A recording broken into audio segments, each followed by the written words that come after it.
For today's video guys, ayan, hito tayo ngayon guys.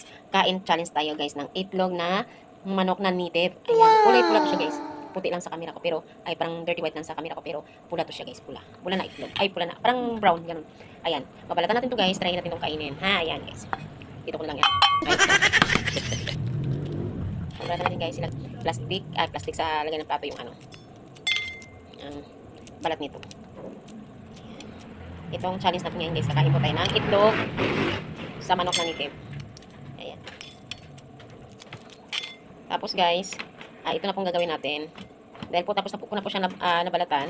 Ayan na po yung tsura niya guys. Ito yung itlog ng manok na native. Buksan na po natin guys, nandito na yung yellow. Oh my god guys. Ay! Ito yung yellow. Ito guys, ang may vitamins talaga. Pag kinakain mo to, may ano siya. May vitamin C ba yata? Oh. Ito guys ang kainin natin. Hindi ko alam guys kung kaya kong ilunok ito, pero kaya natin.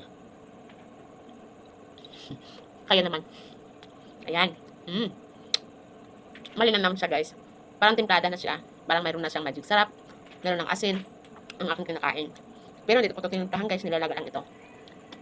Ang itlog ng native guys. Malasa. Timplada na siya. May timpla na. Hindi na yung ano niya.